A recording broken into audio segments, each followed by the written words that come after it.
Good morning, everybody. I hope you all can hear me, and thank you for joining today. So, as AI is a very vast and technical topic, I will try my best to keep it simple. And I have tried to cover the most important parts which are relevant from a point of view as we are today. So, let's start.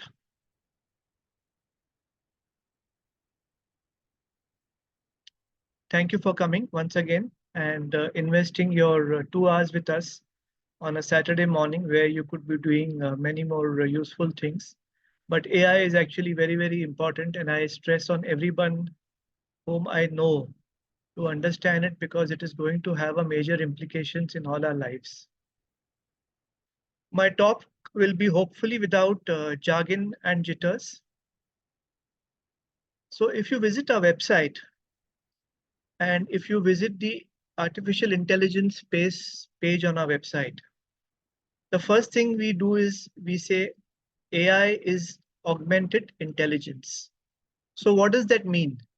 It means that the golden key to AI success is understanding that we as human beings and the machines will need to have a partnership to work together. It cannot be AI at the expense of human beings. At the same time, it also cannot be human beings are ignorant of what's actually happening in the fast disrupting AI world. Stanford University actually has a term for it. It's called human-centered artificial intelligence. Some people call it HAI, human-aligned intelligence, and so on. So let's look at the details where I emphasize that the golden key to success is the human machine partnership. So we are all proud of Indians as ISRO, and this is a 3D model of an ISRO rocket. For a rocket, its foundation is its fuel, which are usually attached at the bottom of every rocket which takes off. So similarly in AI, the foundation is data plus software. But before AI, software was the king. In fact, I used to jokingly tell all my software engineers that, all of you are like pampered Indian son-in-laws, having too many demands and expectations from everybody else around them. Thankfully, after AI, though software is still king, but data has now become the kingmaker. And actually not just data, but lots of data. So, and queenmaker too. Of course, in today's world, women are far ahead in many ways, even in the field of AI. So we have a term for this in the technology world called as big data. So big data and software are at the foundation of AI. Let's understand that first. So what do I mean by big data? How much is big? So this is the India's map. This is the live population as on yesterday, and it's 1.44 billion people. So as compared to this, how big are our AI models? So let's look at a software called as GPT-4, which as you most of you would be aware, is from this company called OpenAI. GPT-4 has 1.6 trillion parameters as per this website whose link is shown below. Now, actually, there are very few reliable estimates as to what exactly are the number of parameters in OpenAI's software, because this is a very competitive field. And the Chinese AI scientists are all the time working to ensure that they copy the US models and also come out with their own innovation. So most of the AI companies nowadays have stopped sharing technical details. So what is this word called parameters? So parameter for the timing right now, just imagine it to be a knob and control. When I drive my car, I have a steering wheel and I have an accelerator and I have a brake. There are three parameters which I control. In the case of OpenAI GPT-4 software, they have 1.76 trillion parameters, which, as you all see, is a mind-boggling figure, which is 122 times larger than India's population as on today. Actually, this information may be outdated because this information, as per the website from where I downloaded, was published in November 2023. And of late, I believe the newer models have far, far larger parameters. So actually, how many parameters are there in the AI? Only God knows, or probably OpenAI. But as most organizations' CEOs are the gods in their organization, so maybe Sam Altman, who is the chief business and technical guy behind OpenAI, actually knows the number of parameters. So what did I do yesterday before this talk? I asked ChatGPT, can Sam Altman be called the god of AI? ChatGPT said, no, Sam Altman cannot be accurately called as a god of AI. Actually, I asked the AI to give me reply in one line only because before this screen, before this question, I had asked it the same question, but I did not add, please reply in one line only. So it gave me a long paragraph saying that there are many people who are working for the success of AI and so on. So this is an important lesson. AI today can be tutored to help you or anybody else understand. A friend of mine was trying to understand a very legal, complex document which was given to him by the Mumbai High Court. I told the AI, please explain to me what is there in this document as you would explain to a 5-year-old child. The AI gave me a beautiful answer, which if you guys want, I can share it later on in the link. Please message me later on.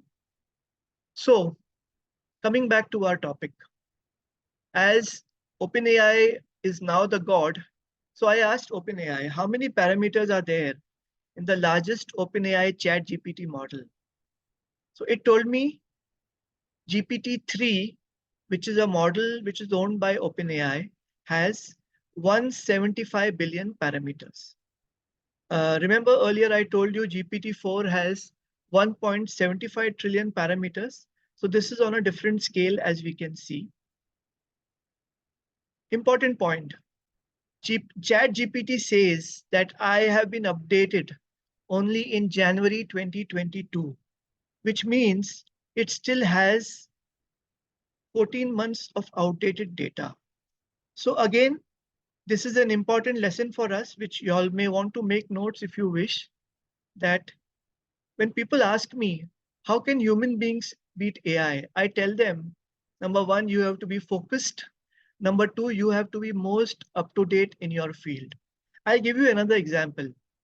Last week, I was at the NASSCOM pre-conference, meets in BKC Mumbai.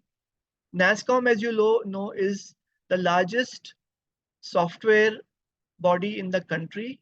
NASSCOM members, who are the software and services companies, get $300 billion in in software exports. So one of the top AI luminaries in the country, I will not like to name him. Actually, he's an IT luminary. He was saying that he was heading the digital team of one of India's largest public sector banks. And he said that we consulted experts all over the world. And only one company, he said, McKinsey, was able to give us fly-in, experts from different domains, different verticals, different capabilities. And he says no other company in the world was able to satisfy our needs. Now, this is someone talking about the digital head, the digital data infrastructure of one of India's largest public sector banks. Now, what is the learning in this? The learning in this is that if you, as a professional or as a businessman, are not focused and are not up to date in your field or domain of expertise, AI will soon take over your field or domain of expertise. So, coming back to our topic, the main topic, GPT-4 has 1.76 trillion parameters. GPT-3, which is a smaller model, has 175 billion parameters, about 10 times less. And the question for us is, how do these huge number of parameters impact AI? So let us look at the impact of different sizes of data on AI performance. As data gets bigger, so what I have done is here, on the left axis, I have put data, and on the y-axis, it shows the different sizes of rockets with different quantities of fuel. So what has been observed, as the data gets bigger, AI software performance gets better. In fact, OpenAI has done tons of experimentation in this, and they have come out with what is called as the scaling laws of AI. These scaling laws may not be as accurate as the Newton's laws of motions, Newton's gravitational laws, but so far they have stood to stand the test of time, which is, as you keep entering more data, your AI will get better, even considering the same software is there. See, this is again a very different shift that we have in the traditional software industry, where what really happens is, once you develop a software, then the efficiencies that you get are more dependent on the quality of the software. Remember, I said earlier that software engineers were Indian son-in-laws, pampered. So, but in this case, what has happened is, as your data keeps increasing, your quality of the AI software becomes better and better. In fact, many of the technologies that we are using today, which have disrupted the world, were developed as early as 20 to 30 years ago. But because in those days we did not have the large quantities of data, though the same software would not work as effectively. Handwriting recognition is an example. Image recognition is an example. There are many such examples. So what we see is that the more the data, the better is the AI. And surprisingly enough, it can be any type of data. So you could have text data, which are words or numbers. You could have images, which could be photographs that we share on WhatsApp and Facebook. It could be X-ray images. It could be maps, maps of Mumbai. It could be any different types of images, audio samples, recordings. Today, AI can generate voices in different avatars. You can speak out, you can speak out something, and it can give you an audio in Modi ji's voice if you want. You could ask it to replicate any text message that you write across languages. So you put in something in English, it will immediately give you a French or any language, including Indian languages like Hindi, Marathi, Gujarati translations. Video. 4 days back, OpenAI shocked the world. They came out with a model called as Sora. Sora is a model. I will tell you a little later what is the model, but a model is the manifestation of a software. Sora has shocked the world because it can create 1 second videos which are as good as human made. If you see the videos, you will not realize whether these could be made by AI or made by a human. All of us remember that a few months back, the top stars of Hollywood were striking. The writers, editors, movie makers, they had a bitter 3 month strike. The reason? They fear that their intellectual property or their work would be effectively copied and generated by AI. So in fact, last week I was planning a trip to the US, which I will do sometime in July this year. And my son suggested to me that we stay in the downtown part of the city that I'm visiting. Because he said, you'll be able to get hotel accommodation better, you'll be able to eat food better, Indian restaurants are there. Now, so I'm looking at a place in one of the downtown crowded cities in the US. And last 2 3 days, there is some disturbing news which was there on Twitter. People are talking of AI rights. Why AI rights? When people had a look at the outputs of the Sora, SORA, you all can Google it if you want, uh, Sora videos, they realized that, soon their artistic and creative work will be further disrupted. A lot of people have this belief that AI cannot be creative.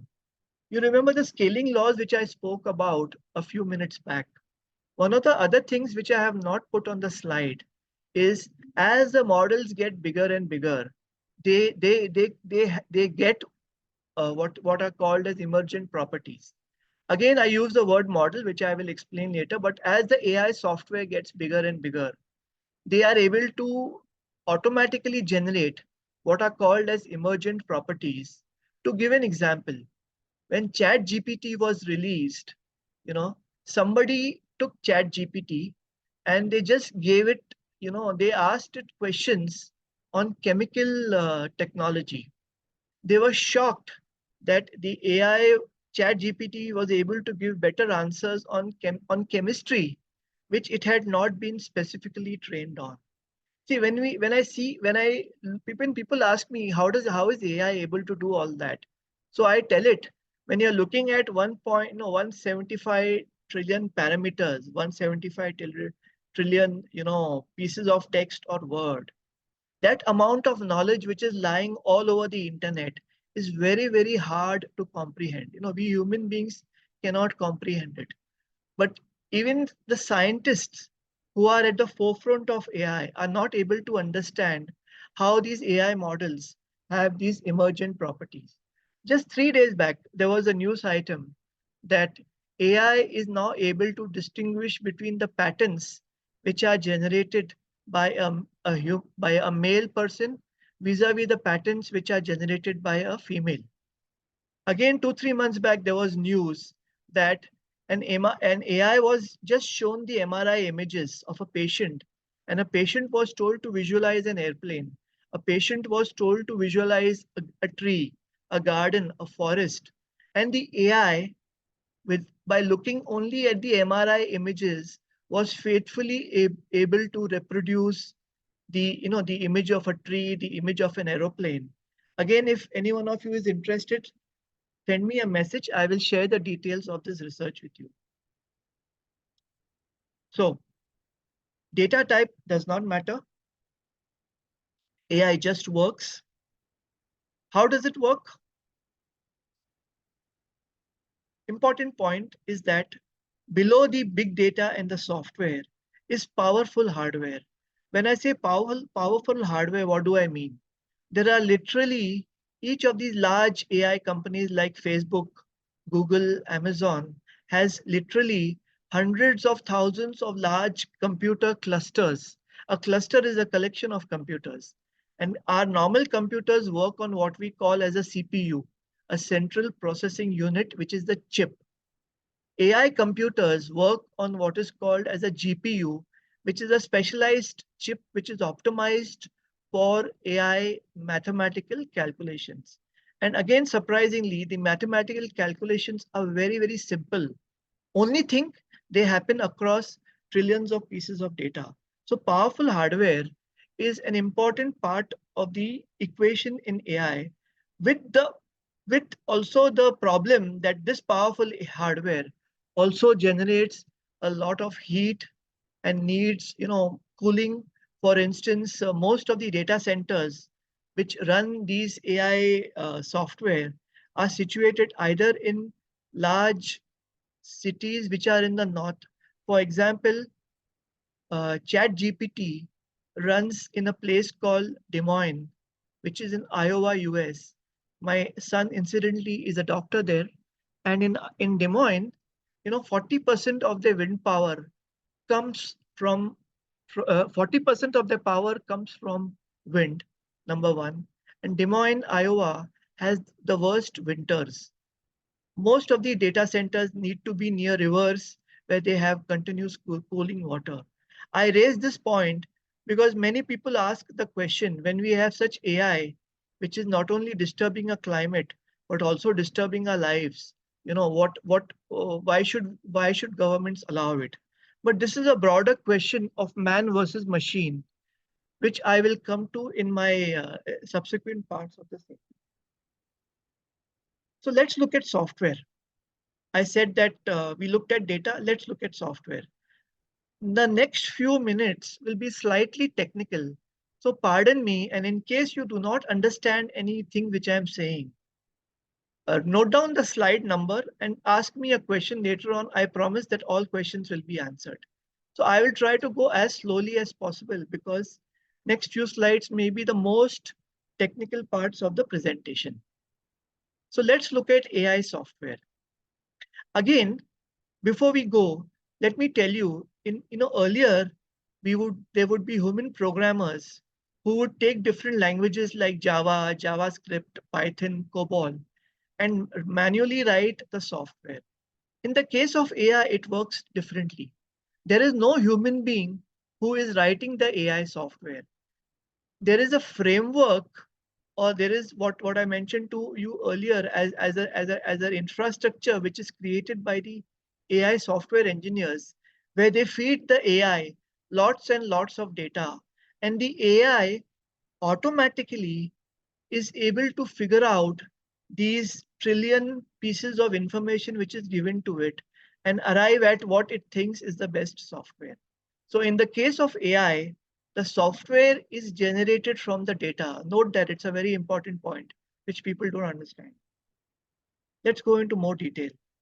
If you go again on the page which I mentioned to you earlier as our AI landing page on our website, if you look at these are the three broad categories of AI software. So you have artificial intelligence, which is the main umbrella category, which has been around for almost 60 to 70 years. Then you have machine learning, which is a subcategory within artificial intelligence, and which has been around for the last 20 to 25 years, I would say. And then you have what is called as deep learning. Now, deep learning is a recent field, and it has been fueled mainly by the mobile and the web data explosion. See, we generate a lot of data in our daily activities. When I'm asking a question in Google, when I'm sharing pictures on Facebook, when I'm ordering from Amazon, when I'm looking at my Netflix movies, a lot of data is being generated by us, which is being captured by these AI engines. So there has been a data and web data explosion as well as the mobile phones. Somebody was asking me that day that, what do you think of AI in India? I told him Jai Shri Ram. He said, what do you mean? I said, see, J stands for Geo. Geo has pioneered low cost data capture and sharing at a negligible cost. There are hundreds and millions of users today in India who use Geo phones, and every user is generating an exhaust of data, which will be used by these AI engine, probably Geo. So J stands for Geo. AI stands for AI, artificial intelligence. Modi ji also said that AI stands for America and India. And Modi ji is also known as a chai person. So chai stands for C stands for China, CH stands for China, A stands for America, I stands for India. Why is chai important? Chai is important because these three countries, China, India, and America, will be the biggest source of AI companies to the world. See, broadly today, America is number one in terms of AI research. China is ahead of America in AI implementation. India has an advantage that because we and America are trusted partners, hopefully Indian policymakers will be able to use US technology and our own Indian data and help fight against China. Why fight against China? Because as you realize, today China has got 60,000, I think soldiers on our Ladakh border.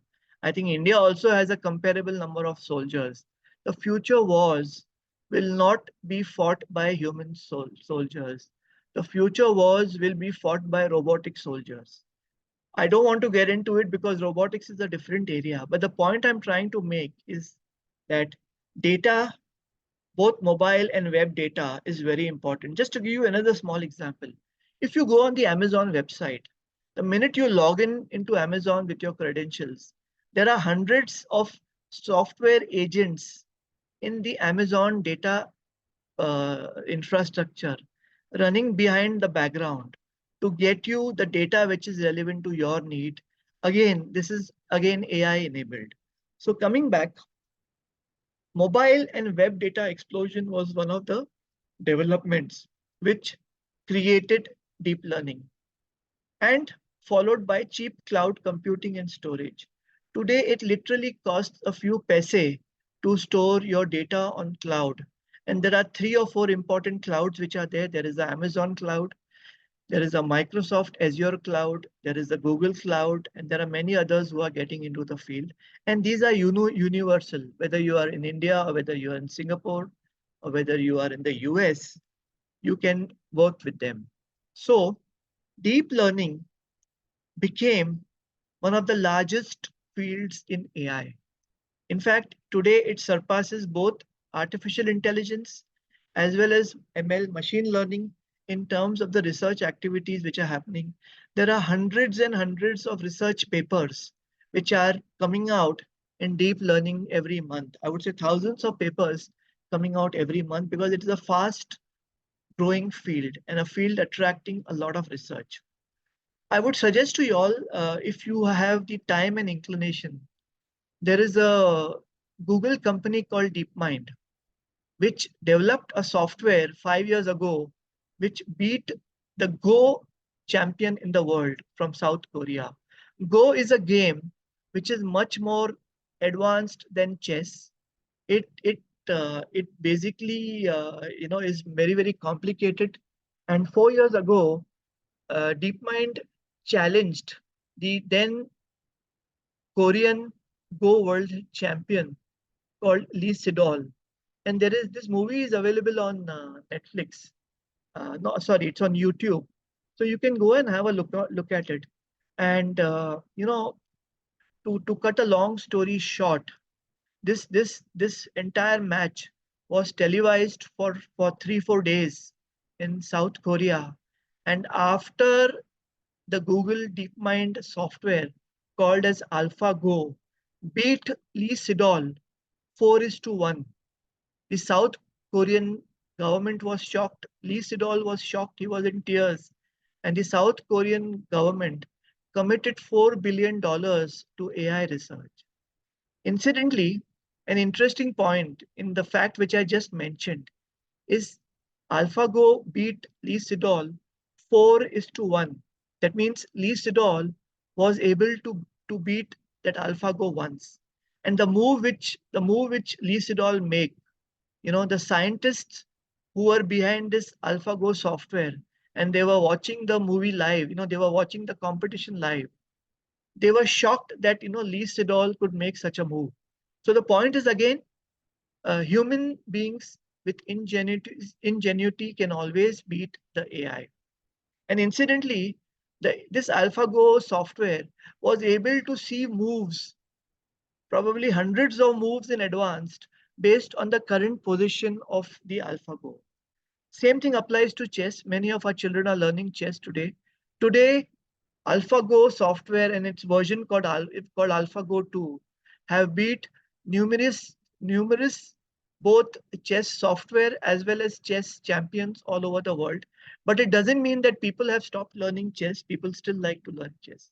So the point I'm trying to make here again is that human beings can beat AI based on their ingenuity, which AI will never be able to, or probably will be able to do, but at a later stage. So coming back to deep learning, this is the only technical term I will use. It's called as neural networks. It's a very important term. Those of you who are technically oriented can go into it, what it means. We call them as deep neural networks. I will show you a little later why. And neural networks, as per US DARPA, which is the Defense Advanced Research Office, 30 years back, called it the most important technology than the atom bomb. So considering, we know what happened in Hiroshima, Nagasaki, and for a top US AI scientist to call neural networks more important than a time bomb is actually really justifies the meaning to what it is. So what are deep neural networks? These are also called as DNNs. These are patterned on the human brain. So on the left side, we see a human brain. A human brain consists of trillions of neurons. What are neurons? Neurons are these things in our brain. I'm not a medical person, so I hope I am saying the right thing. But these are neurons which are connected to each other by it's a very dense connection, and each of these neurons receives signals which are then processed at the neuron, and then they are moved ahead. So the initial deep neural networks were developed on the basis of this neuron architecture. So on the right hand side, you see a simple structure of a neuron. So what is the structure? I'll try to explain. There are three inputs, x10, x20, x30, with their respective weights. What are weights? Supposing I'm talking to my children, I know that when they are listening to their father talking, probably they assign with very little value to what I'm saying. But if their friend is saying something, the same thing which I'm trying to tell them, they will listen more to their friend. So in their case, my input x10, which is going to them, has a very low weight, and their friends' inputs, which are x20, has a very large weight, w2. So these weights multiplied by the values of these inputs travel to the neuron, and they have a bias function. This is a mathematical function which tells the neuron to ignore certain inputs, to escalate certain inputs, and based on the activation, and based on the size of the signal, there is an activation function which is performed. Now, what is an activation function? When I see a green signal, I go ahead. When I see a red signal, I stop. So my brain is telling me when you see green, you move. When you see red, you stop. So that's an activation function in my brain. In this case, the activation function basically gets the data from the left hand side and generates an output. So this is nothing more. When people tell me, AI is very complicated, but actually, if you are able to understand the right hand side part of this slide, you have understood AI. Let me go a little deeper now. So we have what is called as deep neural networks, which are called as DNNs. These have what is called as an input layer, which is on the left hand side, and they have an output layer, which is on the right hand side. And between this input and output layer, there are different layers which are there. What are these layers? These layers, at each of these layers, you have nothing but these neurons, which are what you see on the right hand side. And these neurons are all connected to every other neuron in the neural network. And this moves from left to right. So when I talk of DNN, or when we spoke earlier of 1.75 million parameters, 1.75 trillion, 175 billion parameters, what are these? So a DNN, a deep neural network, has number of layers. In this case, between the input layer and the output layer, there are three hidden layers. Now, modern neural networks have thousands of these layers. Some of them have even larger. So this is the first thing you need to understand. So between my input and output, there are a number of layers. Now, we can even translate this into a, let's say, in our own practical lives. Usually, my children have a layer of only what their friends say. So all the information that they get is probably processed at that layer of their friends. The next layer could be a parent layer, where the children is telling the parent that, look, my friends are telling me to do this. Should I do this? That is a hidden layer. That is the second layer. The third layer could be an expert layer. My son tells me my children are telling me to go to Harvard University. So that information he has got from the first layer of his friends. The middle layer is the parent layer. I'll say fine, but let's go and talk to an expert. Then I will go and talk to an expert on the right hand side, which is the expert layer. So these are different layers, and each of these layers have their own expertise. And this is all again software driven. So this is the first point you need to understand is number of layers. The second point you need to understand is every layer has many neurons. Now, nodes, you could call this neurons or nodes. So if you see in my example, my input layer has two neurons, my output layer has two neurons. The hidden layers each have three neurons. So modern neural networks, depending on the data and depending on the complexity, could have as many as 128, 256, 1024 layers, number of neurons in each layer.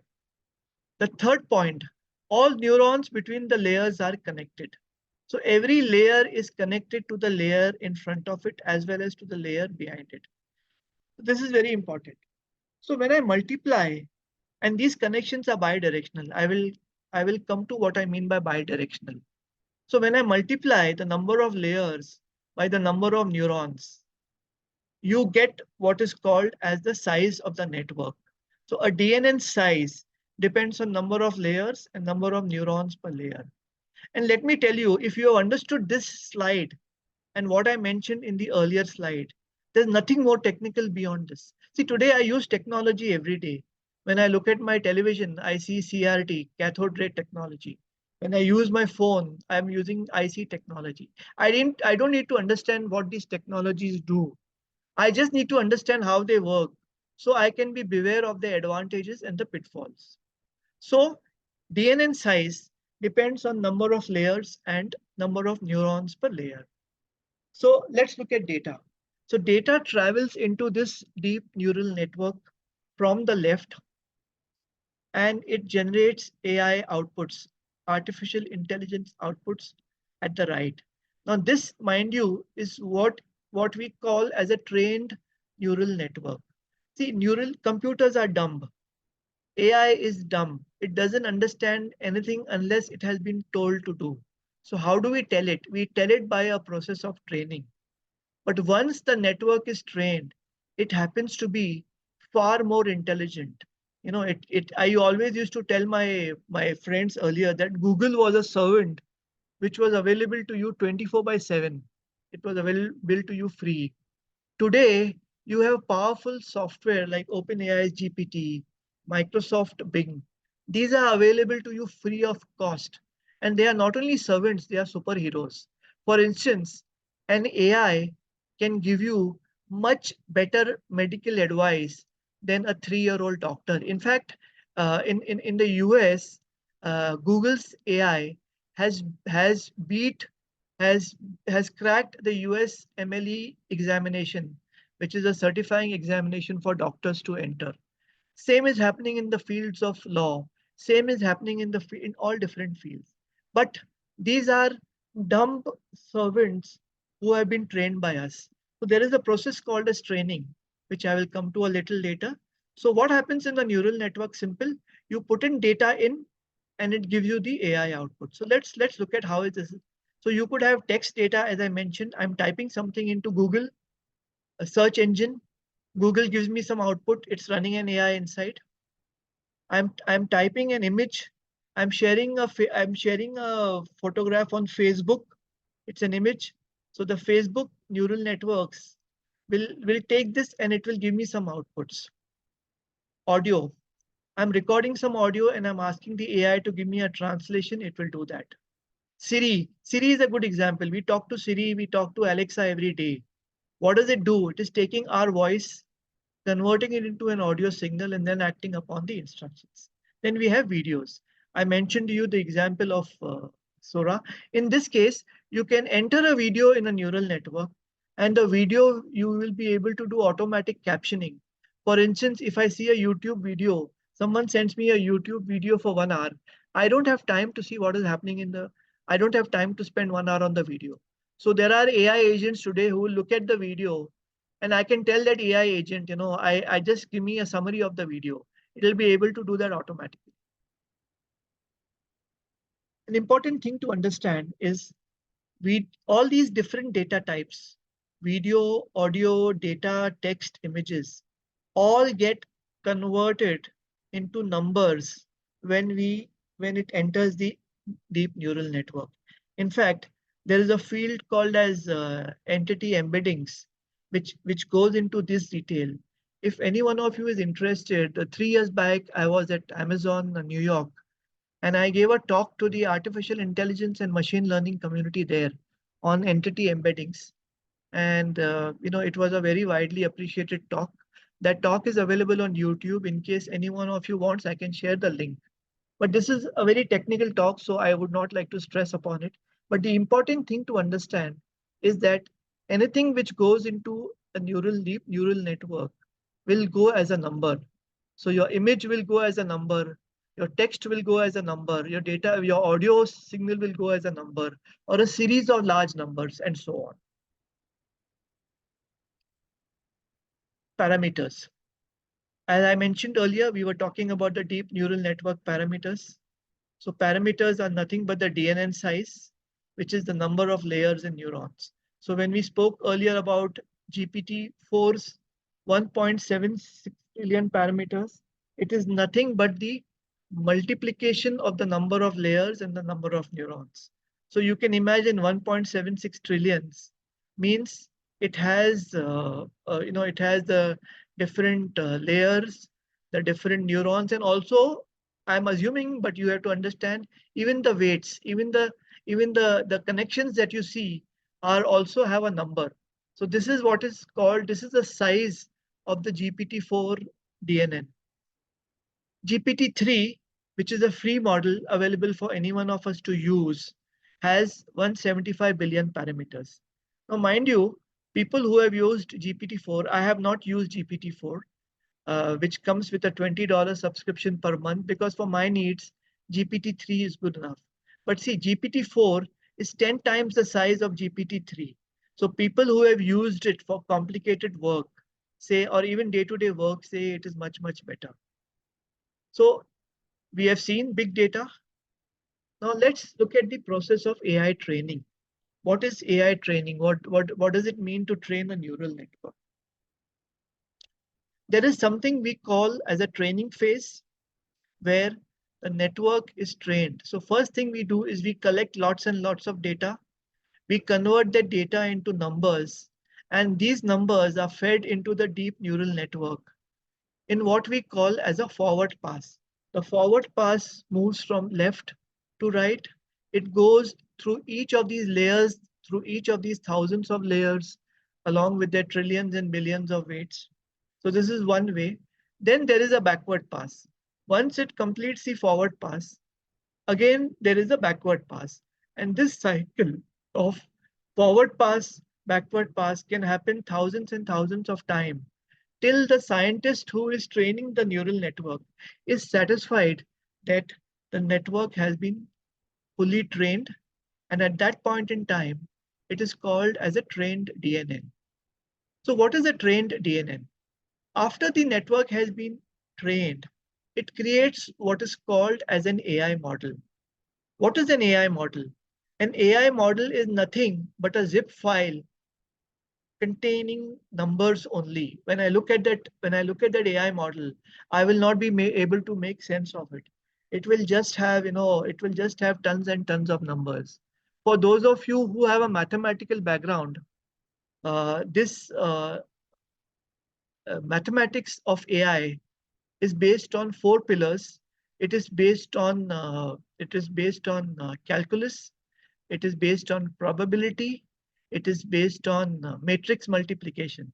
So the zip file that I mentioned has multiple matrices of hundreds and thousands of numbers, which only an AI can understand. But this zip file has the intelligence of learning from that 175 billion uh, parameters, plus the hundreds and thousands of passes, forward passes as well as backward passes which has happened. So this is an iterative process.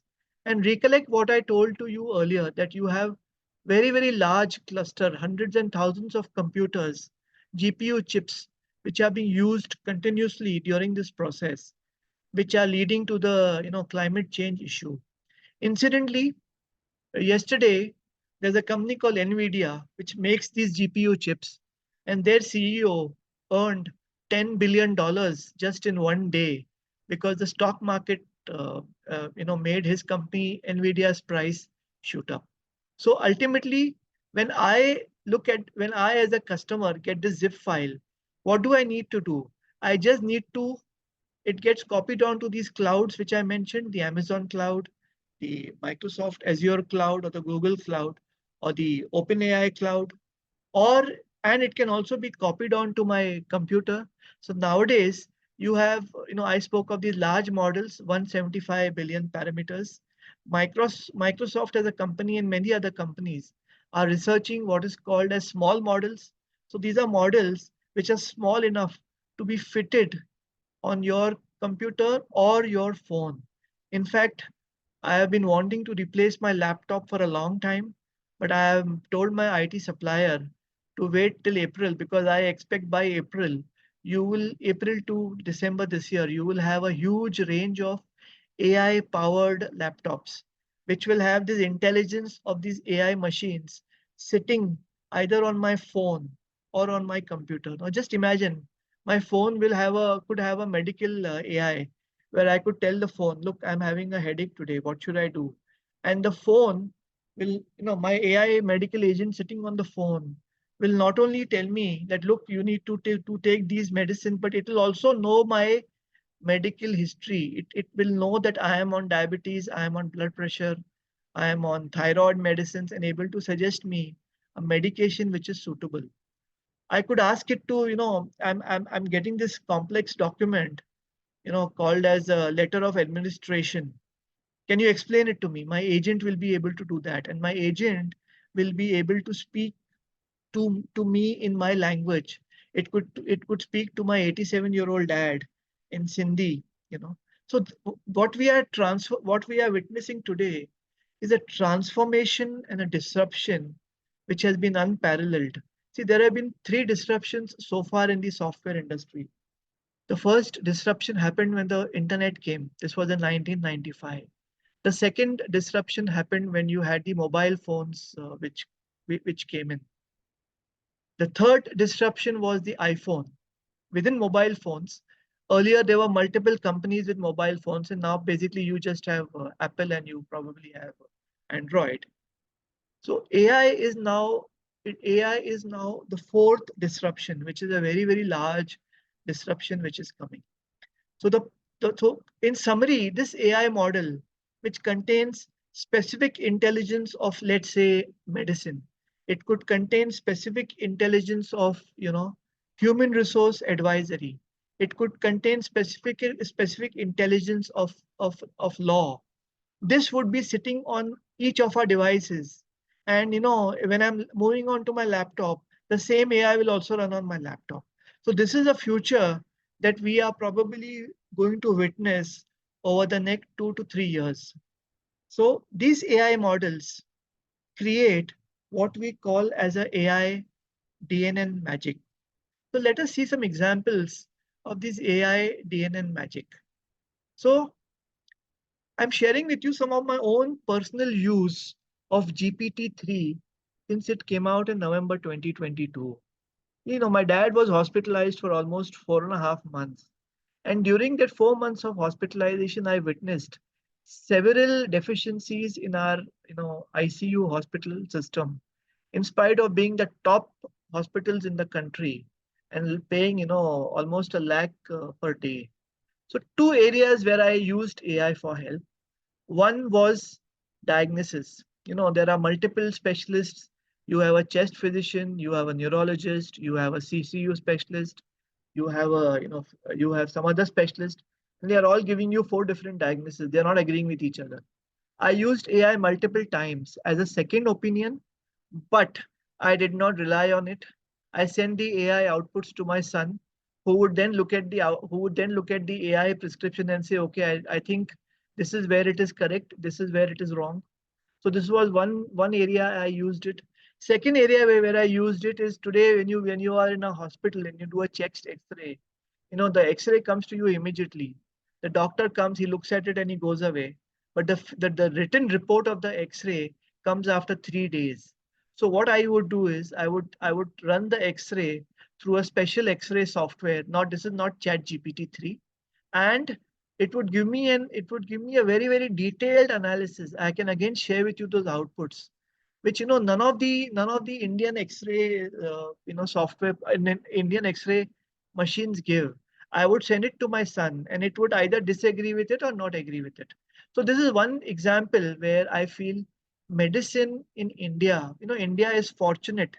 We are running one of the we Modi ji plans to have the largest healthcare program in the country, Ayushman Bharat, which is targeted at our poor people. I see AI playing a huge role in helping medicine. I'll give you another personal example. My mom had severe diabetes. She unfortunately died last year of a hemorrhage because of caused by diabetes over a long period of time. Before that, she had lost her eye, due to something called as diabetic retinopathy. Now, Google is running a research project for the last 10 to 12 years in India, along with Aravind Eye Hospital, I think, where they are able to, train an AI to read these read these diabetic retinopathy scans. And what is the result which came out of it?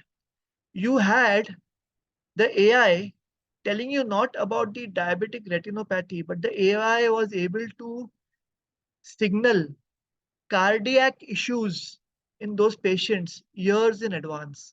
Now again, just imagine you are feeding the AI just eye scans, but the AI is telling you, look, this patient, 84-year old, has some cardiac issues, which was found to be validated. Now, in terms of so this is one part. Second part was the marketing plan. I was able to use AI successfully. Someone wants to open an office in Egypt. Someone wants to shift a career to Europe. I was able to use it for an aviation consulting company. We were able to ask the AI to write job role specifications. Last part, software automation is a big area. My website consists of almost 800 pages. And even if I am able to enhance 2 pages a day, it will still take me 1 year. I can, my AI, when I gave some of my pages to an AI, it told me immediately what were the problems in that web page, which my designers had not told me. Web design, it is astonishingly unbelievable. I was able to generate a web design of a pizza store with just 10 to 12 lines of English instructions.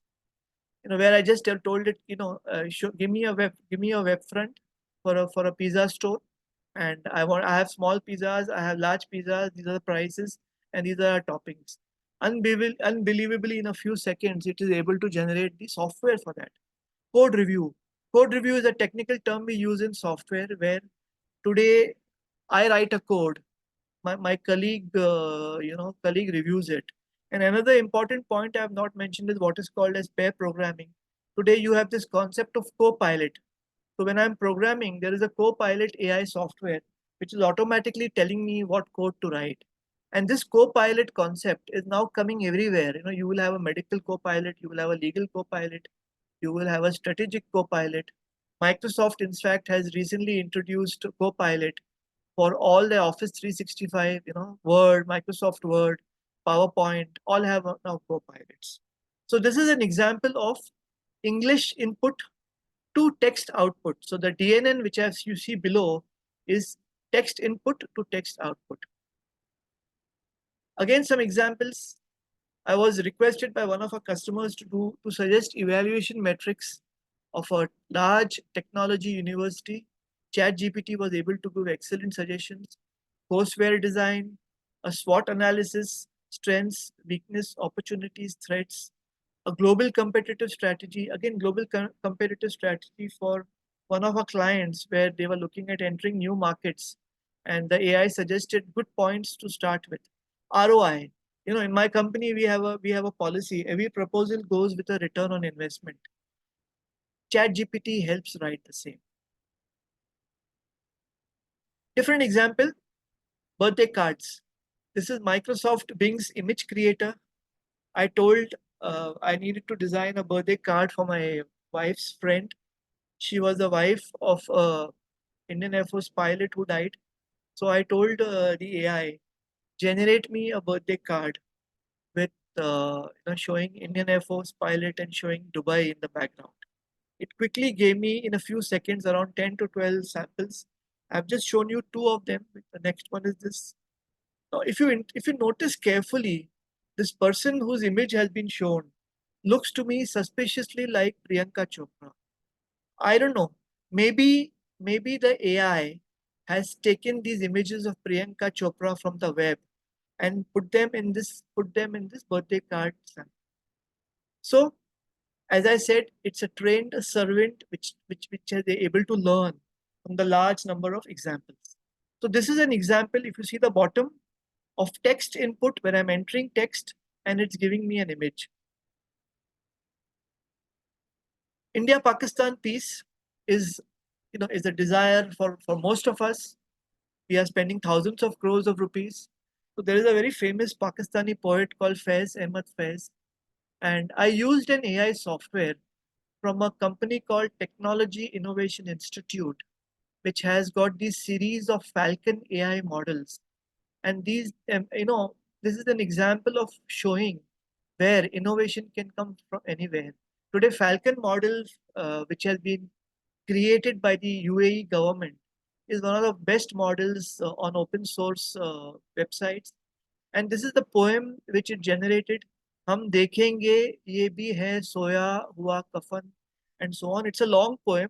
I've just shown you one paragraph of it. But it was able to understand the writings of Faiz Ahmad Mohammed. It was able to see the topic which I wanted, India-Pakistan peace, and it was able to generate it in Hindi. And this is again an example of a text input to a text output. My son got married last year. Weddings are a very time-consuming and costly affair. And in Mumbai, where I stay, where you have the roads being dug up, getting a designer to visit you and show you samples and go. So I used a software called as DALI 2, which is again a software where you describe the card you want. So I told it, give me samples of Hindu wedding cards. It showed me these images. There are many more. I've just taken a few. Then I told for my son's dance party, he said no, this style is very old. My friends will not like it. So we generated contemporary style cards. We generated fun, cartoon images. Also, we generated save the date cards using this. So again, a great help, free of cost, and more important than cost, less time consuming. Examples: we had an event at my institute, SPJMR, last year, 2 years back, where we had a contest, and the contest winners submitted their resumes, and we had the voice of Einstein and Gandhi being able to speak out their resumes. We used Winston Churchill, we used Carl Sagan, depending on that. So again, an example of a text, a resume. The AI software looks at it, and audio output, the voices of Einstein and Gandhi. Again, for the same event, on the left hand side is my alma mater, I mean my institution, MBA SPJMR. In the middle is MF Hussain, and on the right you see a mash of the building content and the style of MS Hussain to give you a stylized content. This is AI artistic work. This again uses DNN. It used a specific type of DNNs called as GANs. generative adversarial networks. And here, as you can see, it has taken two images, content image, the SPJMR building, the style image, the MF Hussain art, and it has automatically generated within a few seconds an image of SPJMR in MF Hussain style. And I've done it for multiple, there's a painter called, I think, Ravi, someone called Ravi, many painters ka work we've been able to do. And of course, this is not for commercial exploitation. It is just to show the magic of AI. This is another astounding example, which I tell people don't believe. The same AI software works across different domains. What is a domain? A domain is an area of expertise. So let's say a hospital and a bank. How similar is a hospital to a bank? If I tell the ICU chief of a hospital that what you are doing is nothing but what the banking chief does, he will throw me out, and vice versa. If I tell a banking chief I can help you solve your problem, he will throw me out. Different countries. In this case, the hospital was in Pakistan, the bank was in Portugal. Different verticals. Verticals, of course, hospitality is very different from banking. So a data set which has patients of a Lahore hospital, certain important medical parameters.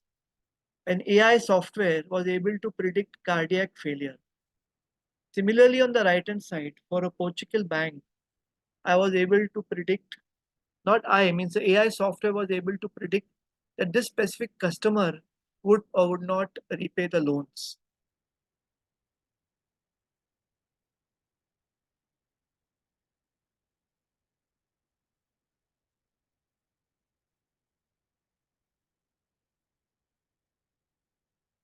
Same AI was used for both. In this case, I used a software called as Microsoft Azure, which, as you know, is one of the largest software cloud provider in the country, in the world probably. And again, this is an example of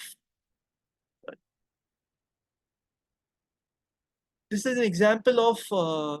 cloud, Microsoft Azure AI cloud.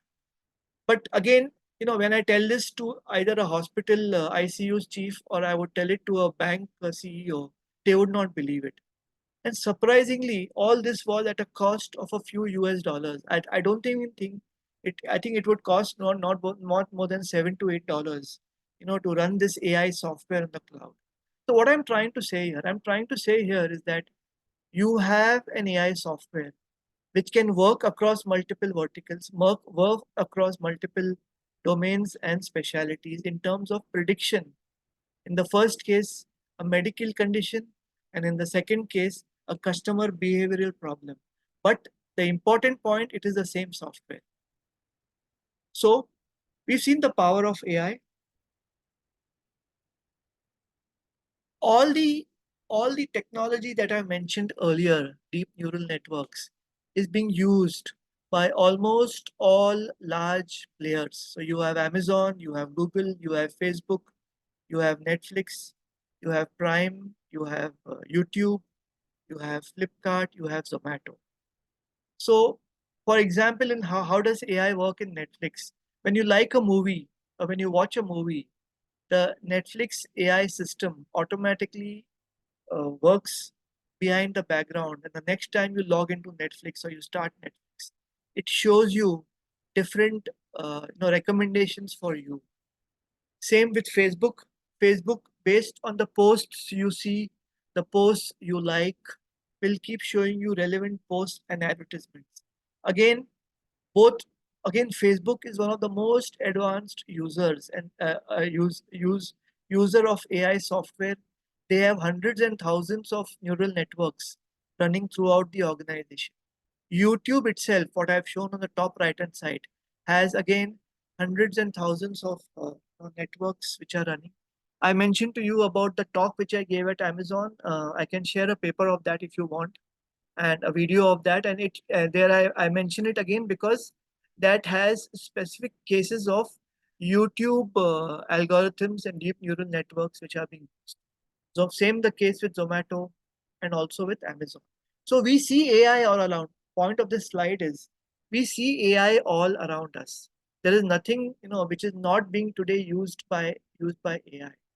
So what is the impact of AI? So I have so far covered the basics, and now we are looking at the impact. What is the impact of AI? Uh, 6 years ago, in November 2016, Harvard Business Review published an article which said this, and it was published by Dr. Andrew Ng, who is one of the most foremost AI experts in the world. He has a company called deeplearning.ai, and earlier he was with, I think he's still with Coursera, and he made a prediction in 2016. Someone asked him, what can AI do and not do? This is the article, and y'all can, I can share a link of this article later if you wish. And he said, I have a 1 second mental task.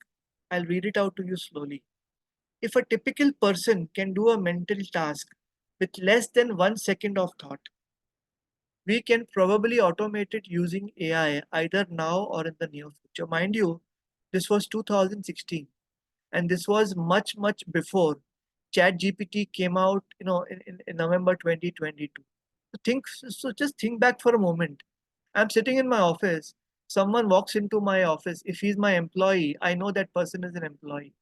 That task has taken me 1 second. Today, AI face recognition software can do that. You know, I look at outside and I see, okay, is it going to rain today? If it's cloudy, maybe it will. AI can probably do weather prediction too, and much more better than me. Point I'm trying to make is in our 8 working hours per day, how many seconds you have, and you're in 8 into 60, whatever, 60 into 60s. And for those seconds, the kinds of tasks that we are doing, all these tasks, most of them will be automated using AI either now or in the near future. Impact of AI.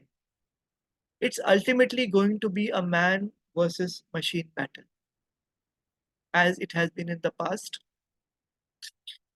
A very funny incident when horses were being replaced by cars. Not funny incident, it's a historical fact.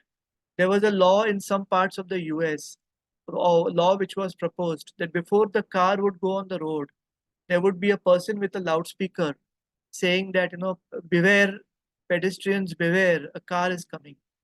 But it ultimately happened. In India, we had this classic movie, Naya Daur, where in Dilip Kumar's village, there is the entire village has got villagers who only ride horse carts, and Jivan, who is the main villain, he decides to bring in a bus, and the climax of the movie is a bus and a horse cart race. In the movie, the horse cart wins. Unfortunately, real life is not movies. Horse carts will not really win in the future. So I just thought, since this movie is important in our popular culture, to give this example. Then there are other examples of elevators. Elevators today in India, you still find manned elevators, but anywhere else in the world, you will not find. In fact, many of the elevator operators in the US went on strike for many months because they were scared of lifts being operated without them. This is an important article. Sam Altman, who is the co-founder of OpenAI, he wrote an article 3 years ago called as Moore's Law for Everything. So what is Moore's Law? Moore's Law is the observation which is powering our hardware evolution. It basically states that on 1 square inch, the number of ICs that you can build will double every 2 years. So 40 years ago, the law still held valid. And today, maybe the law appears to be slowing down. But the point is that even no one can stop technology's advances. But Sam Altman's article talks about, and this, mind you, this was written 4 years back. I'll read it out to you. My work at OpenAI reminds me every day about the magnitude of the socio-economic change that is coming sooner than most people believe. Software that can think and learn will do more and more of the work that people now do. Even more power will shift from labor to capital. If public policy doesn't adapt accordingly, most people will end up worse off than they are today. Why do I emphasize this? If we see all around the world today, there is disruption happening. In India, we've had this unfortunate agitations for job reservations, the Maratha agitation. As we speak, the farmers are currently agitating for a guaranteed price. Everybody wants guaranteed jobs. In the US, I spoke earlier about somebody mentioning AI rights because all the people who are in creative industries are being threatened. See, the unfortunate part of the man versus machine problem that we spoke earlier, when horses transitioned to cars, there was sufficient time given for society to adapt. Unfortunately, in today's case, I don't think that is the scenario. The pace at which AI is expanding, see, we don't see we are. I've only giving you examples over here of facts which are known. But today, China, for example, is spending trillions and billions of dollars in creating advanced AI implementations. For example, since we are on China, today what is China's most powerful weapon against the US? If those of you who don't know, it is TikTok. TikTok is the most powerful software which has the ability to influence brains and minds. Thankfully, in India, due to our visionary leadership in this area, we have banned TikTok. In fact, yesterday itself, the Indian government and the US government were having senior talks, and the US representative said that India had taken the leadership in banning TikTok because it is a very, very powerful software, and the Chinese believe in winning without wars.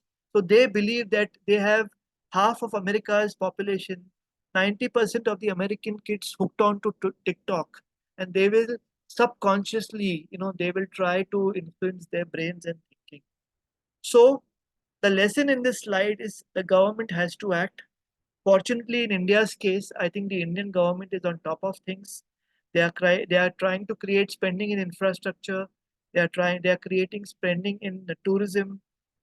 They are creating medical facilities, making things easier. Why do I say it? Because the unfortunate part of the AI revolution has that it has hit the most intelligent and the most creative people the first.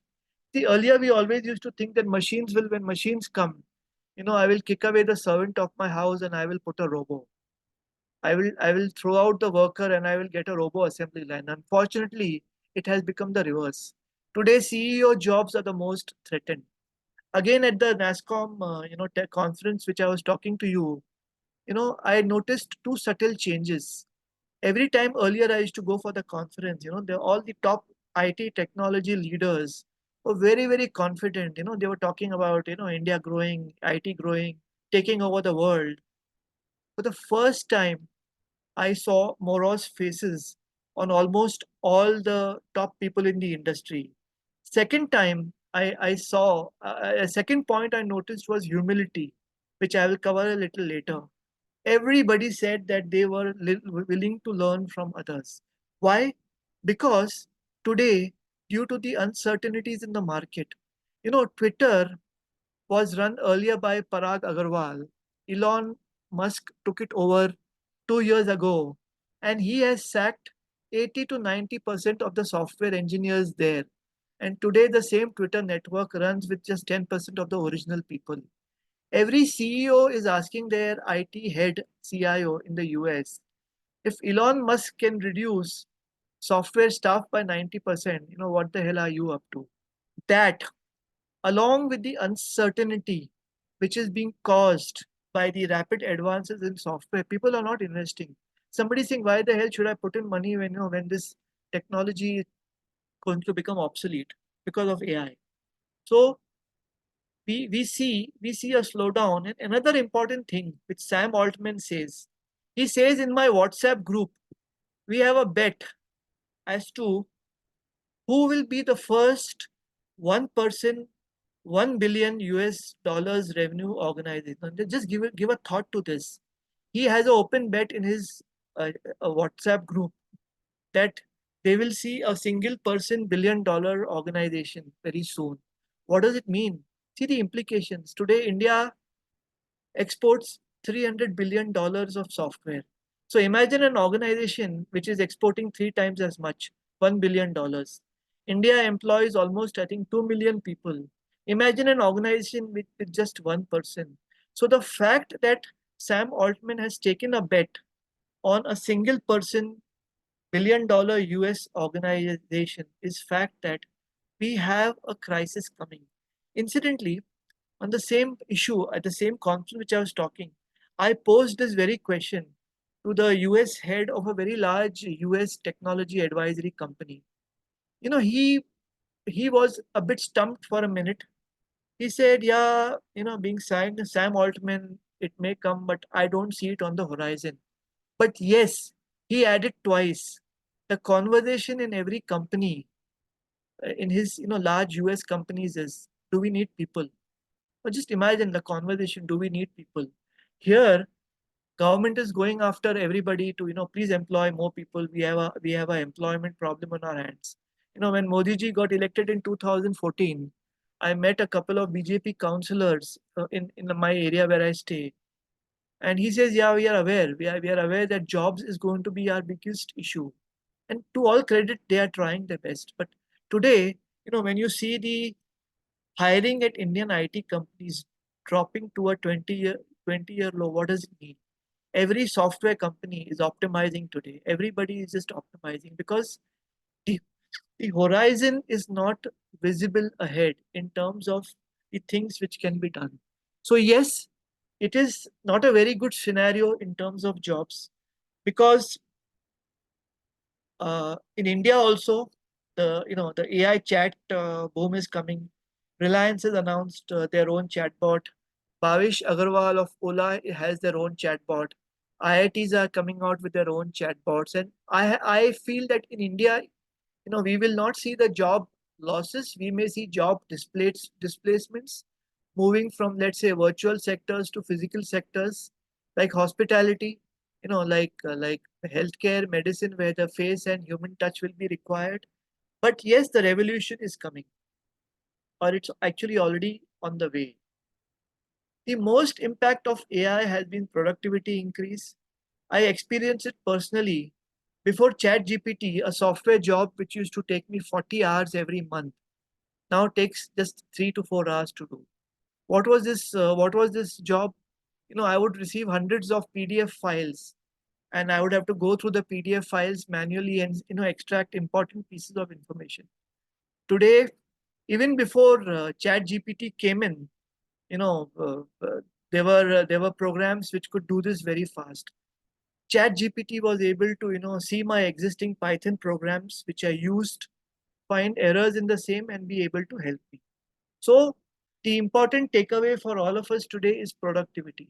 There is no way out. Whether you like it or whether you don't like it, you have to become more productive. So what does productivity mean? It means that all of us have limited time and money at our resources. Time is leaking, money is leaking. So all of us have to make sure that we save as much time and money as possible. Some lessons, some key lessons now. See, because AI is such a vast topic and it has got so many degrees of technical complexity, many of which I didn't cover today. And because this audience is a mix of both technical, non-technical, business persons, professionals, and students, I thought let me give broad generic lessons and I will cover specific questions or specific areas in the question answer session. I think I'm on time. We are on time, not a problem.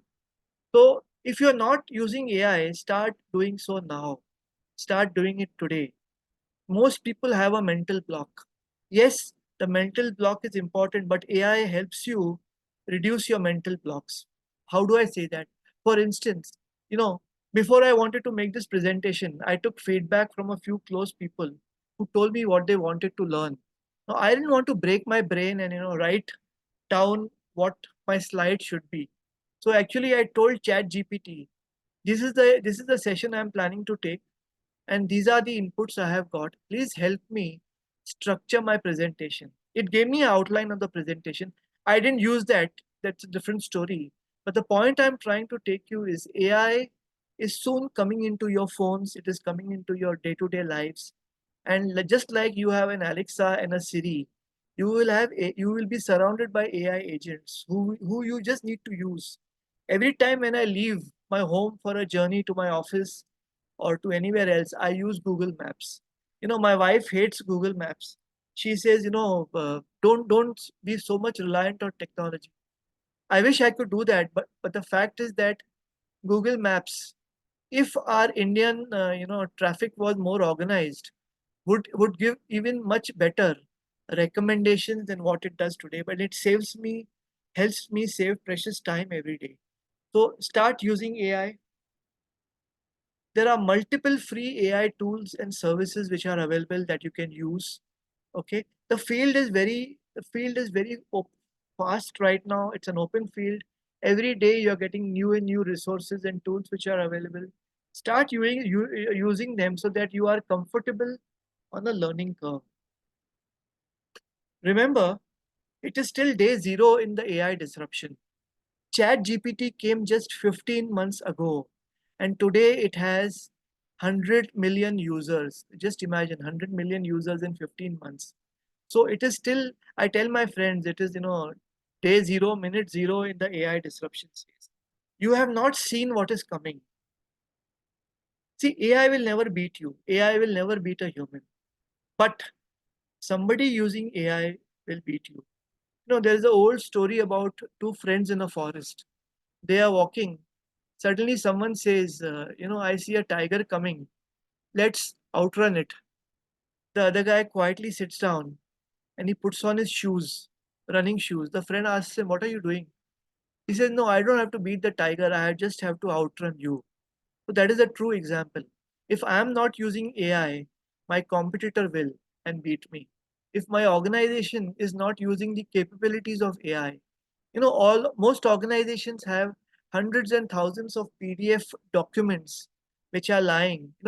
Document which has been used for HR training, document which has been used to customer answer customer questions. We are working with organizations to help them put all this knowledge together.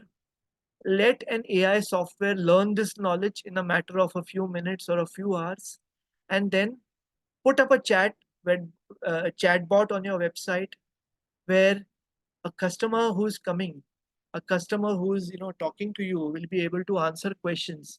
And yes, an important point: don't use AI for the sake of using AI. I'll give you two small examples. Last week, my wife's car got into an accident, a minor accident, and I contacted the insurance company. It's the number one company, I believe, in Bombay. And suddenly I was told, "I am an AI helping you. Tell me how I can help you." And this was a voice chat. It was my first time interacting with that AI. And even though I have 35 years experience in the industry, for the first time, talking to an AI. And, I went through it, answering all questions it asked me. And then it told me, "I need your car registration number and I need your driver's license number." Now imagine, had the AI told me before that before we start a conversation, "Sir, please have your driver's license number and your car registration number ready." So I had to disconnect the call. Thankfully, it moved to a human operator. And I would have expected that the human operator would have all the knowledge which I have already shared with the AI. you know but that human operator told me, "No, sir, I have to start a fresh conversation with you." And she again asked me the same details.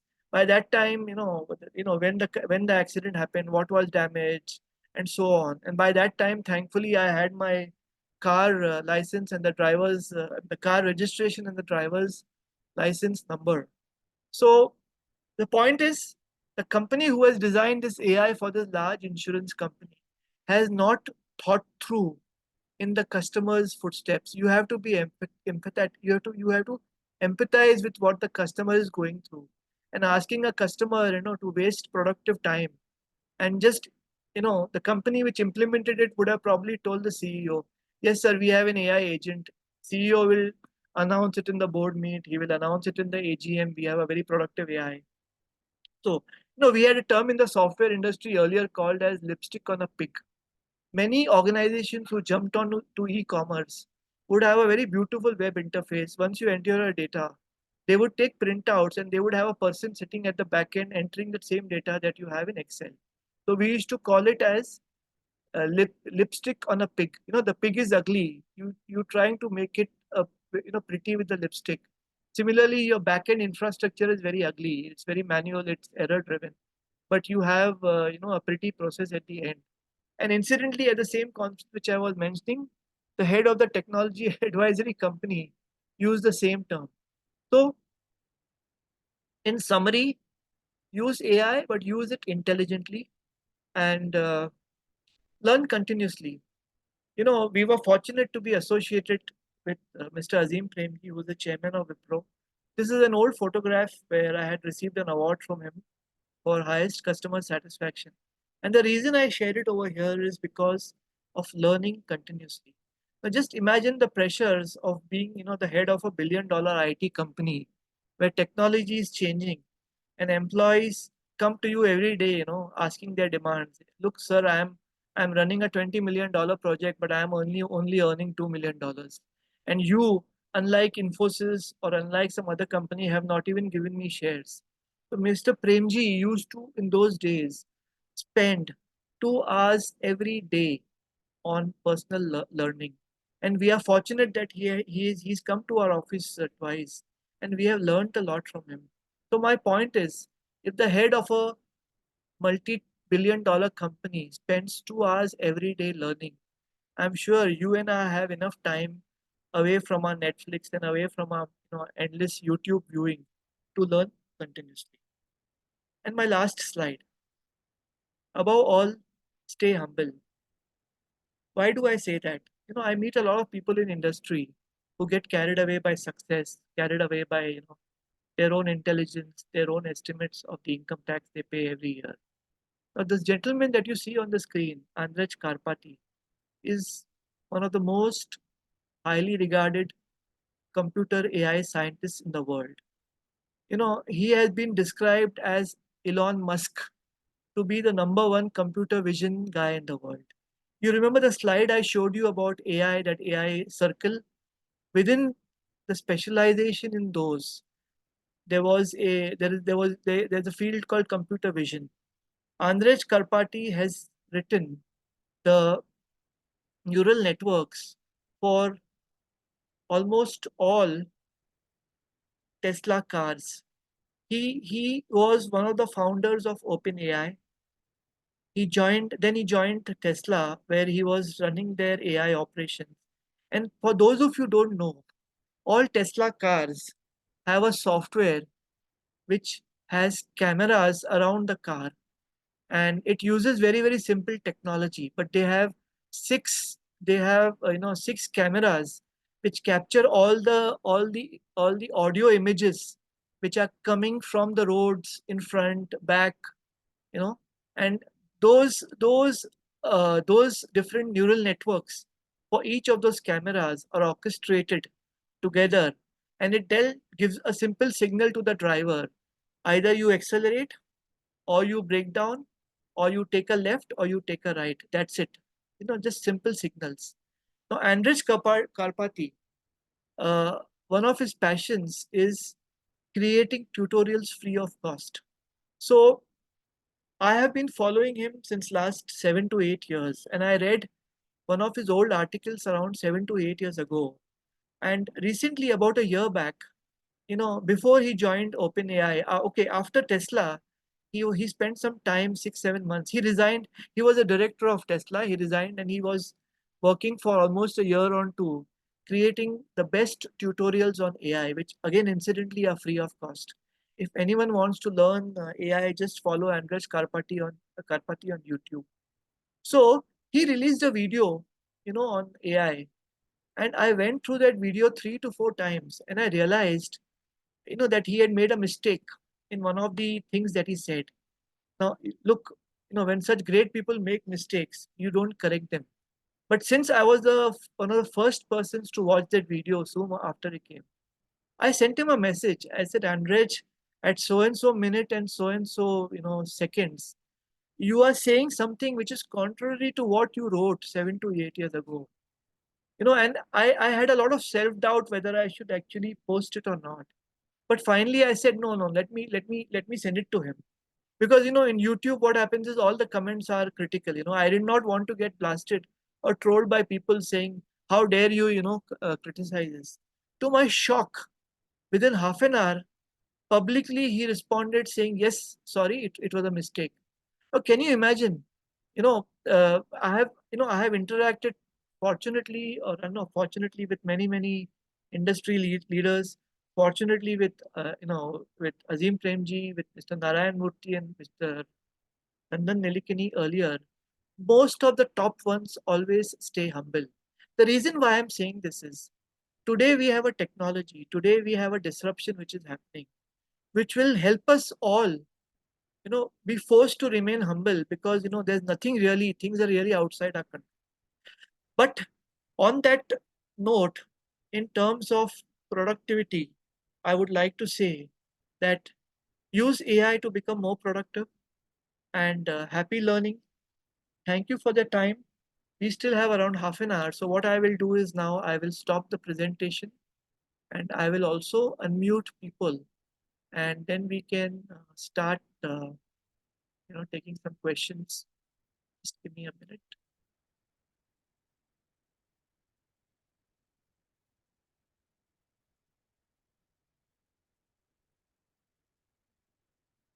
Yes, I have allowed. I'll just close this and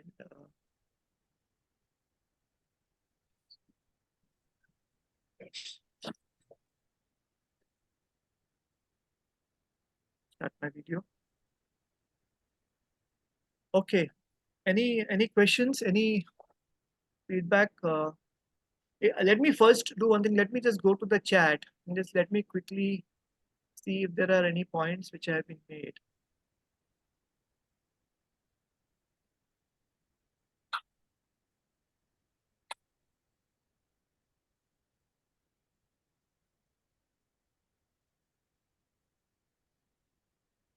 So please share the AI software, Dr. Divya Shah. Please share the AI software you are using, or the source from where can I get it. Yes, in the YouTube resources, which I will try to finish in the coming week. I will be putting the show notes, or I might send it as a document separately to the people who have registered. Dr. Divya Shah, just send me a message if you can, if you are still on the chat. And uh, I think let me show you my last slide. So I am my email address is mahesh at kaytek.in, or you can Google me and you can send me a message on LinkedIn also. So Shrinu Ji says, is this not predictive analytics rather than AI model? See, Shrinu, I agree it is predictive analytics, but essentially the underlying foundation was an AI software. I presume this is in line with the Lahore hospital data set and the Portugal bank data set.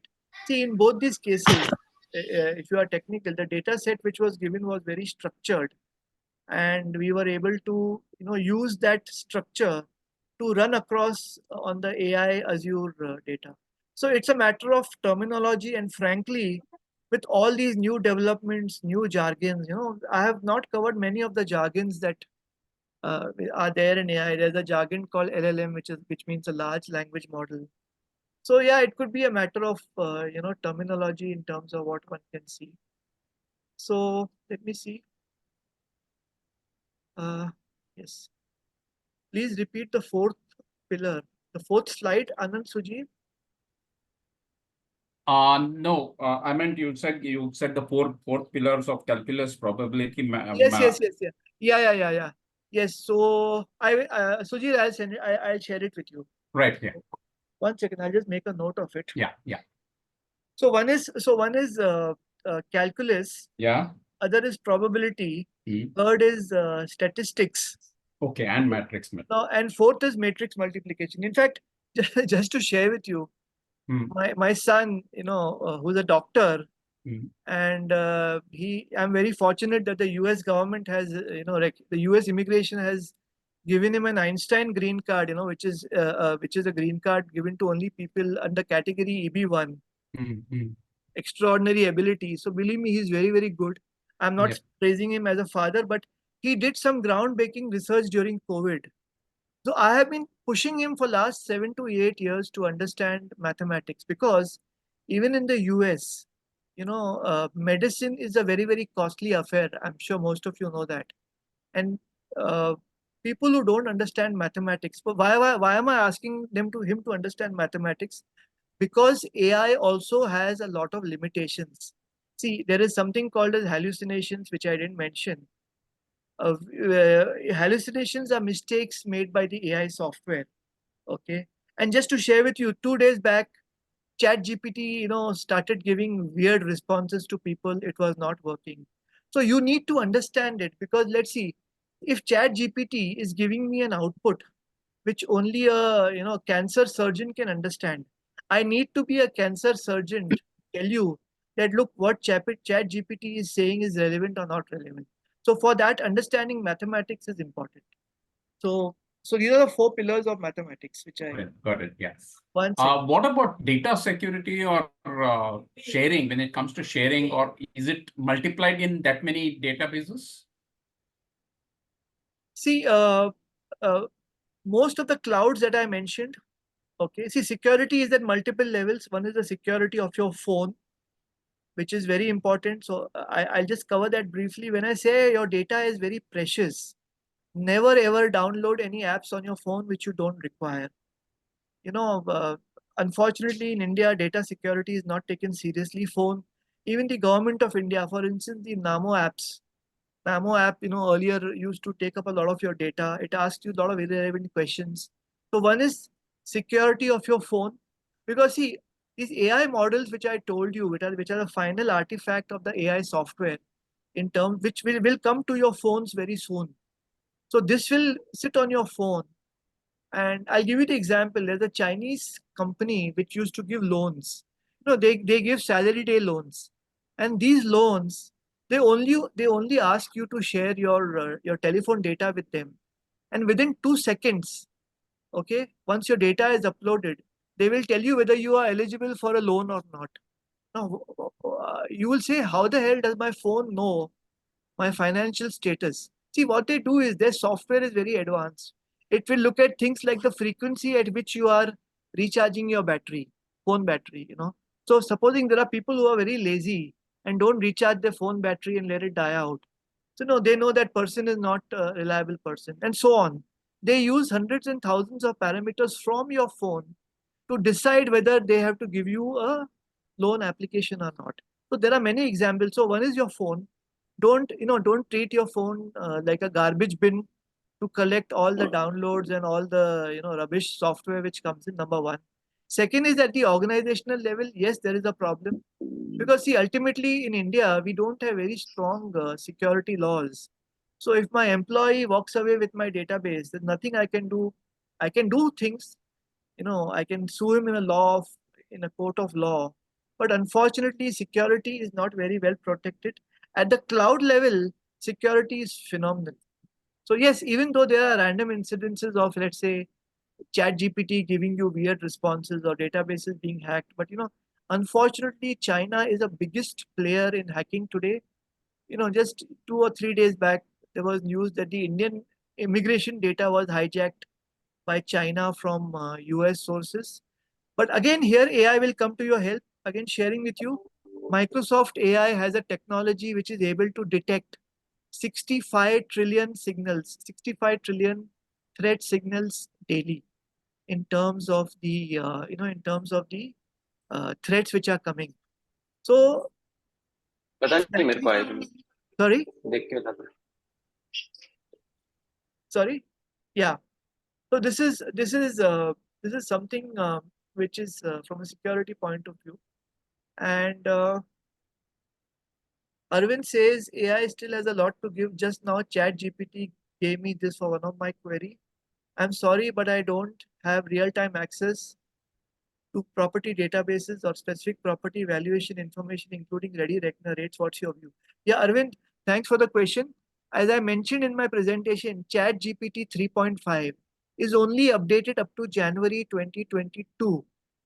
ChatGPT 4, which is a paid version for which you pay $20 a month, gives you access to real-time databases. But so you can probably try that, number one. Number two, try Google. See, Google has a series of AI models called as Gemini, and they are desperately trying to play catch up because their entire search business today, which is a multi-billion or trillion-dollar business for them, is at risk. So they are desperately coming out with their own models which are free. So try Gemini. I doubt if even Gemini will be able to, Gemini is their series of AI models, or else there are specific AI agents. But my guess is once the Indian AIs which will come, like the Hanuman AI which I mentioned or the Ola AI which I mentioned, these GPTs will give you real-time access to Indian information. So I hope that answers your question. But over a period of time, let's say, I guess that the Maharashtra government will have a chatbot on their website, which will give you the information that you're looking at. Yes, Srinu ji, can you help with AI tools that could be useful in daily life, which are simple to use for a first-time user? Yes, uh, I will do that. I will share a list of AI tools. Okay. Thanks, Mahesh, for these insights. Intelligent use of AI will give oneself the armory to be ahead of the pack. However, the populous country that we are, the scenario is scary. We need to work on solutions to address this aspect very now. Yes, I agree with you. That is the biggest thing which is worrisome to me. Let's say if you look at the Maharashtra agitation, I have no political view on that. But when you have, let's say, 100,000 people who decide to march into Mumbai asking for reserved jobs. Where are the reserved jobs? I was giving you the example of the worried faces I saw of the CEOs at the software conference. Look, these are guys who are responsible to shareholders, and these are very, very reputed people today who are suddenly seeing demand, go down the cliff. See, just imagine for the first time since I remember, all the top IT companies, including Wipro, Infosys, TCS, and HCL, have said that they are not going to hire or they are going to stop hiring this year.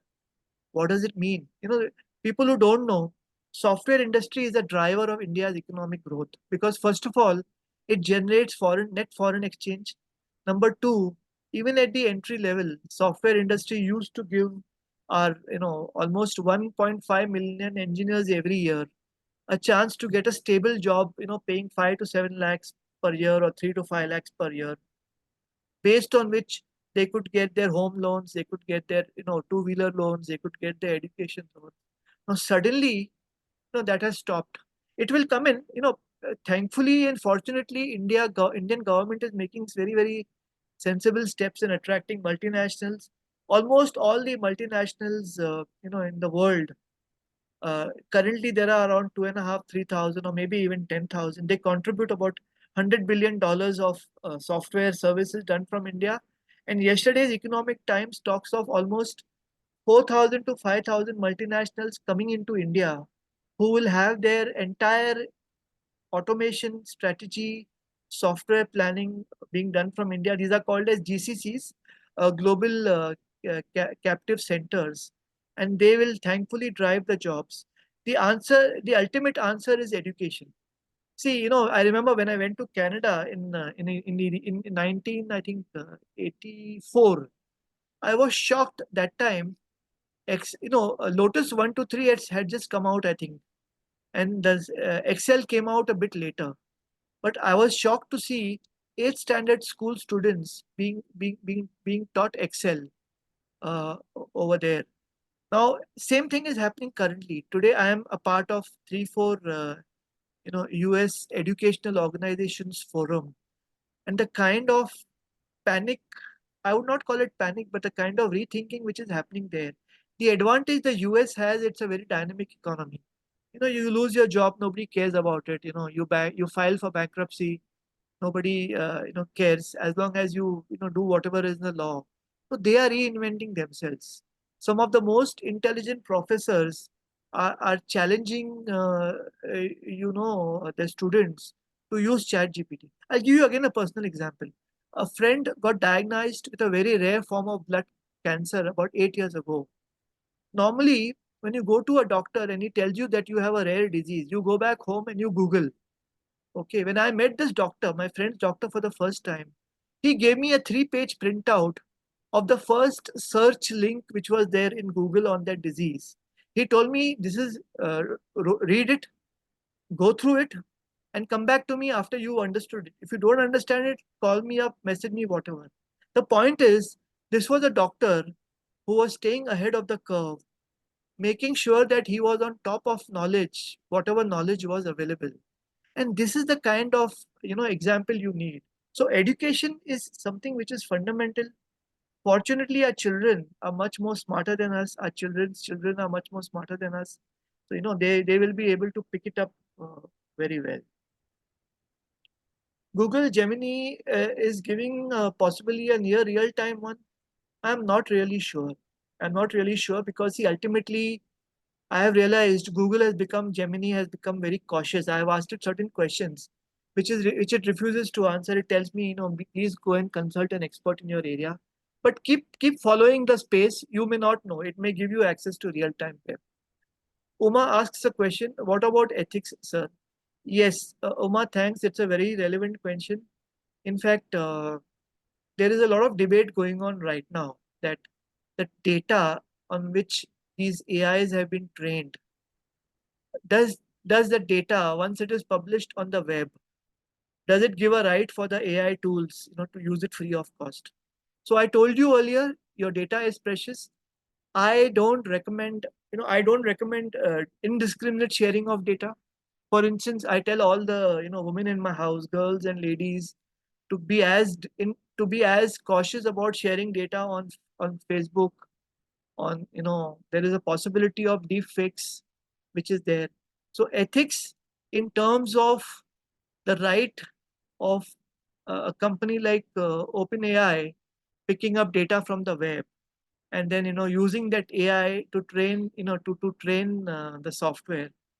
It's actually a legal battle currently. If you are not aware, or you may be aware, that New York Times has currently sued OpenAI for I think $100 million, and that question of ethics, whether an AI company is right in sharing the data, will probably be decided. If there is any other aspects of ethics which have not been covered, just let me know. Mayank, yeah, please share the tools with all of us. Yes, yes. Okay. Yeah, Manish ji, thanks. Yes, I will share with Manish ji. Global capability centers which are there. Okay. I think I have answered most of the questions. And do we have any more questions, or do you have any more observations that we can? Yeah, Mayank, which is one is a better AI tool to use, Chat GPT or Copilot or Gemini or something else? Yeah, actually all of them are good. There is, I'll share a list of these tools. I'll share the list of tools that I use regularly. I use Chat GPT, I use Bing, I've started using Gemini, I use Copilot, I use Coherence, I use Claude. Recently, my daughter-in-law works from home in the US, and my son is in Iowa. Iowa is not very, remote, is not very populated. So because my daughter-in-law works from home, I asked all the AI engines to give me, suggestions on how, where in a specific location where she stays, what is the kind of networking and what are the kind of, network sharing she could do. And I was pleased that it gave me many answers. I have been to my son's house once, and there are many places which I didn't, which were very close to my son's house, which I didn't know. See, the advantage of these tools is we didn't speak much about prompting, but the advantage is that you can tell it. Like for the job specifications, I tell OpenAI, please act in the role of a world-renowned recruitment consultant and give me these suggestions. Please act in the role of a world-renowned negotiator and give me these suggestions on negotiating. Or you are a top-class cancer surgeon in the US and give me these recommendations for a cancer. So it will tell you first things, look, I'm not a doctor and you should not rely on me, blah, blah, blah. But if you are persistent, it gives you answers which are sufficiently better. So I'm saying, to answer your question, Mayank, watch the space. It is fast evolving. But I think ChatGPT 4, which is a paid version as of now, $20 a month, is, I believe, far better than many of the tools. Shrinuji, yes, can there be a follow-up session on this topic which builds on this session and shares more knowledge about AI? Yes, Shrinuji, unfortunately, I don't have very much time on my hands. In fact, this session was asked for by some of my MBA batchmates. I am from the 1984 86 1982 84 batch, and this session was requested last year, in Jan 2023. But because of my pre-commitments with my parents' health, my work, I finally got time this week. And believe me, I took a decision on Thursday to have it.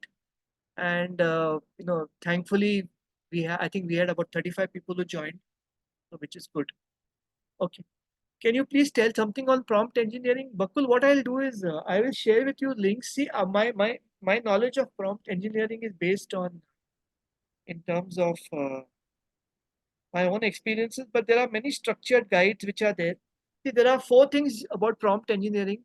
First is you need to be very specific. Second is you need to tell it to play a role. Third is you need to tell it to summarize the option like I told it. Give me a one-line answer. And fourth is you have to give context. You have to keep asking it context. Okay. And we can have an offline chat if you want on prompt engineering. Okay, one second. Ronak has raised a hand. So Ronak, can you unmute yourself? Yes, so how are you? Fine, fine. Thank you, Ronak. Yeah, so I was asking, like, you talked about having an open mind to start with AI, right? So, like, what can be the starting points? I haven't really gotten into this. What is your background, Ronak?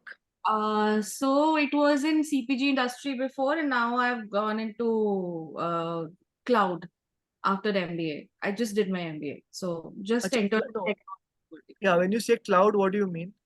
We are working on, I'm in Geo. I'm working for Geo and Azure partnership. Okay, okay. So Yeah. if you are, so you do you have an undergrad technical background? Yeah, I'm an engineering graduate. Okay, so I will always suggest all engineers who are there, who used to like software or who still like software, to please get your hands on experience. Today, for instance, even at my whatever limited time I get, I have subscriptions to Amazon, I have subscriptions to Microsoft Cloud and the Google Cloud. The only reason being that this is something that you have to get hands on. Number one. Number two, uh, what you could do given your background, and you have an MBA, which is a functional area. It was in marketing, sir. Marketing. So my guess to you would be is that AI can help a lot in marketing, because see, look at places where you can save time and save money. So marketing again is an area where a lot of money is being spent. So, and marketing is a very broad area. You can do a lot of creative work in marketing. You can do branding. You can ask it to look at logos. You can ask it to design logos. So get hands-on as much as possible in terms of how you would like it. But see, it finally has to be a passion. It has to be something that you want to do. It is something that you feel like, yes, today, like I always used to ask my employees, do you look forward to coming to work on Monday morning? So you have to look forward to tomorrow I will be working on this. So uh, so what you can do is, if you want, just send me your resume. CV, I'll have a look at it and I'll give you feedback on some of the area where I think you could work on. And also in your CV, if you can write your passions, what are you passionate about? Where do you see yourself in next 5 years, 10 years? I could Okay. help with that. Okay. Okay. Thank you so much. Acha, Mahesh, yes. will you do that or will you ask ChatGPT to do that for her? No. What I always do is whenever I ask ChatGPT, like good question you asked me. Somebody sent me a question. She's a software engineer and she wanted to move to Europe. So what I told her, I said, look, and I was really busy in those days. So I went to ChatGPT. ChatGPT gave me a list of suggestions. I sent it to her. I said, go through these suggestions, and I told her it is ChatGPT. And I told her that see, the problem with ChatGPT, it gives you very generic advice. It doesn't give you specific advice. So I always in my work, whenever I use ChatGPT, I always tell my customers ChatGPT has been used, and when it is not ChatGPT, I tell them it is my work. So that is the thing. You have a question on data security? You want to take it right away, or we'll do later? Oh, sorry. Yeah. So the question. So if either you can take up all the questions and I can ask in the end, or No, whatever you we'll feel take like, it up because there is just Ashish's questions. Ashish's question is there for generating images. Yeah. So the question that I have is like in my line of work, we speak to almost 50,000 people in a year. Okay. So in last 10 years, we've spoken to 5 lakh people and we want to do some AI work on it. But if I put all the data on the on an AI tool, because AI would be using all other data that it has created across all the networks, how safe is our data? Because that data will also go back into the AI tool forever, no? Because they'll be using that to process other information. No. Specifically, ChatGPT tells you clearly that your data will never get used. Google also says they will not use your data for their training, number one. Number two, if you are still paranoid, which I wish, I mean, you can be, I feel, all these models are now coming. They are coming on your PC. So you need to buy a large, powerful GPU, probably with 16 GB memory or something. Put it and download a model on your PC. Okay, and you can run this. You can do this analysis on your PC itself. What is the source of the data? What is the format in which you have the data? Are these chats? What is it? Currently, it's all Excel, audio files and Excel data. Great. So for the Excel files, you will need one AI. For the audio files, you will need to convert them into text. And you could use ChatGPT or you could use other software. And then you would need to consolidate, both these different sources to give you information. But you have a great repository. Like I'll just give you another relevant example. My company has 32 years in the software business. And fortunately, we work with different verticals, different functions across technologies. We work with almost 30, 20, 25 technologies. So one of the projects that we are working on internally is all these artifacts that we've created. And in our company, we follow documentation very, very strictly. So every project will have thousands of pages of documentation. So what we are now working on is an internal project by which the AI will go through all our software artifacts from a software automation point of view. See, your data is your golden resource in AI. Keep your data precious. All जो आपके पास ये audio files हैं, जो आपके पास है, buy a locker and put it under lock and key somewhere. Don't leave it on your network. Don't leave it on your server or whatever. That is because see, this data, if it moves out to an AI cloud, somebody else will have access to it for so that you have to be very, very careful. So I hope I've answered your question. Yeah. Okay. Ashish, which is the best free website for generate images using AI and the best paid website for this? Ashish, I use Microsoft Bing. I use now it has come with Copilot. It is free. I use Microsoft DALL-E 2, which is also free. But OpenAI DALL-E 2, which is free. OpenAI AI DALL-E 3 is also good. Midjourney is also very, very good. Midjourney is I think it has a very low fee, $10 a month or something. But for Midjourney, you have to download Discord on your laptop. But Midjourney is good. I used to use it, but then they moved on to a paid subscription, so I felt it was not worth it. And the best paid website for this You could look at Mid Journey and you could look at DALL-E too. And if you're not able to find it, or just message me. I'll try and see if I can get you more sources. Okay. Sure. Thank you, sir. Yes.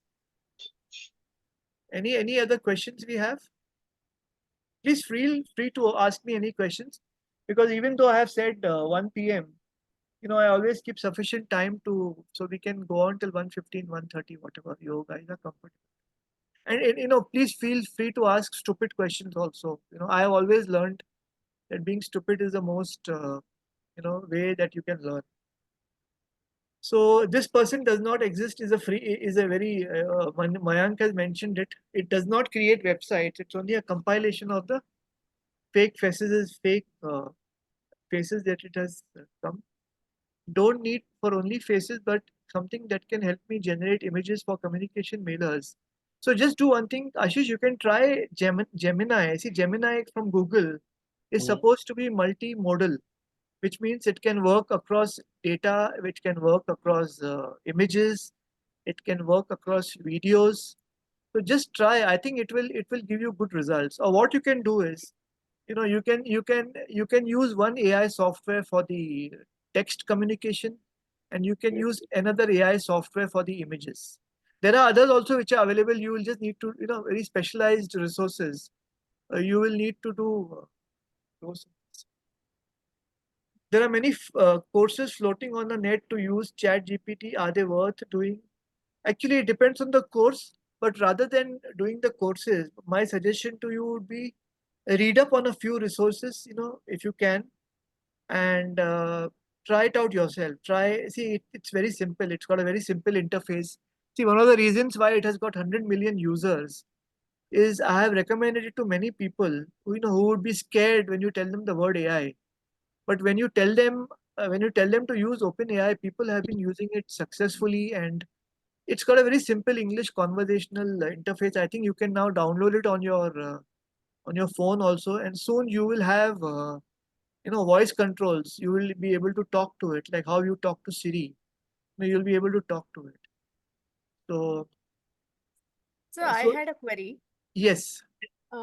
I just wanted to know, like, if any AI platform is as good as the people who are using it, all the information that we provide to the AI is what it, throws out back at us after. So can misinformation and disinformation also be spread using AI? Like if someone chooses to feed false data, so Yes. will AI have the ability to look into it and then give you the correct thing, or false data can get propagated through AI? See, false data can definitely get propagated through AI, number one. Number two, even today when I use these tools, some other times it gives me really stupid answers. Okay. To answer your question, all these AI companies have got guardrails, because remember one thing, most of these companies are today US centric. Most of them face the prospects of very severe high legal damages if they are sued. So they have a concept of guardrails. For instance, many of these AIs, I think they specifically tell you, they tell you the kind of question that you have asked. You can, they will tell you this question has got, let's say, harmful intent, or this question is, sexually explicit in nature. So these they are getting there, but they are not perfect. So actually you asked me two different questions. One is fake data will proliferate, because what will happen is, if data is being picked up from the web by these AI engines, and it will pick up false data also. It does not know whether the data is true or not. So there is a concept called grounding in AI, where what you do is whatever data it generates, it then gets grounded, or it gets attached to a factual data source from where it is verified. So remember I mentioned in my talk about all this data gets converted into numbers. Yeah. There is a concept of embeddings over there, which is the talk which I gave at Amazon. And in that embeddings, there is a concept of RAG. It's called, retrieval augmented generation, where basically a lot of these things are, factually checked at the database level. It's not done online. It's done at a database level. and then how content which is harmful, content which is not correct, gets flagged off. But yes, it's like WhatsApp. I spread every day, across the multiple groups I am in. I keep getting one fake message of after the other, which I try to make sure that I don't, I try and tell them that it is not correct. So to answer your question, yes, there is a danger always. So always double check. For instance, when I told you that my dad's ICU diagnosis reports, which the AI would tell me, I would send it to my son to verify first. And then once he had verified it as okay or not okay, then I would share it with my family and the doctors. So verification is very important. That's why when people tell me that क्या हमारा job चले जाएगा, we will AI will take over. It's a stupid answer. It's a stupid thought. Why? Because AI will not take your job.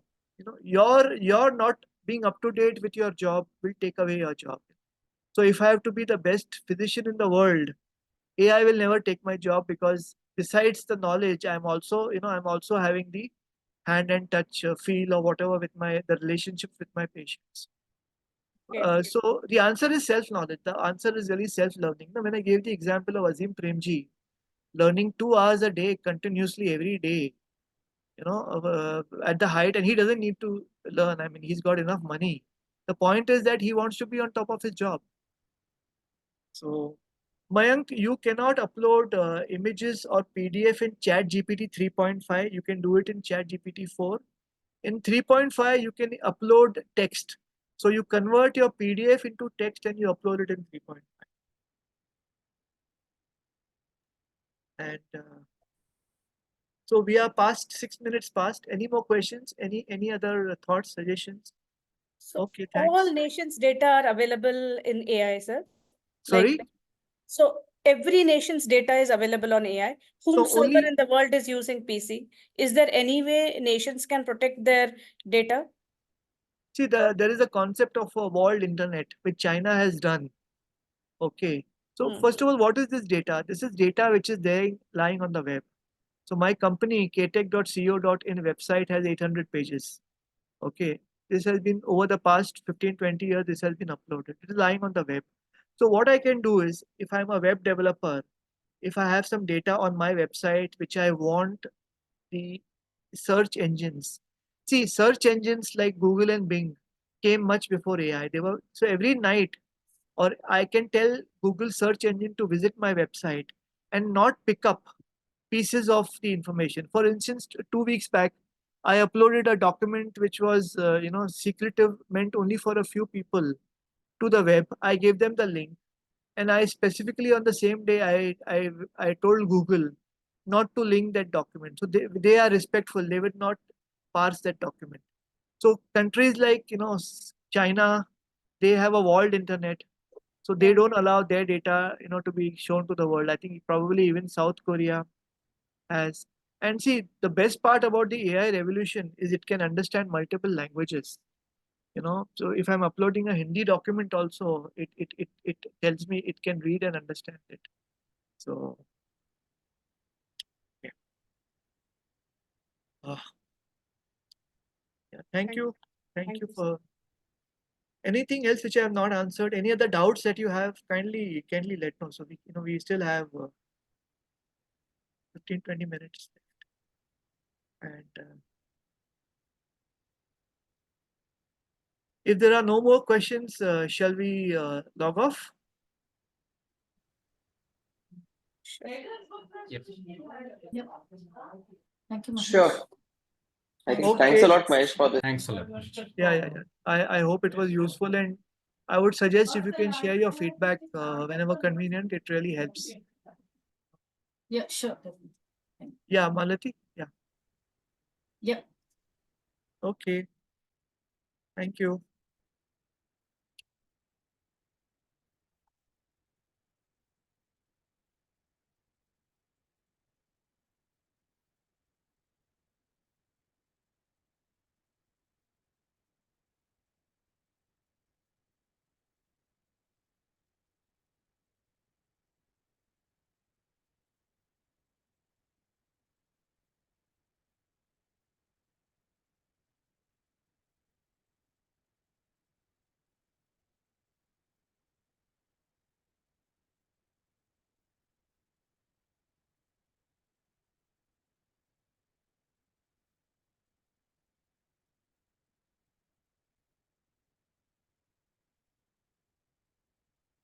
Okay. Sanjay, Aparna, Anil, Sandhya, Jibu, KK, thank you very much for joining. And if there are no more questions, I will stop the recording.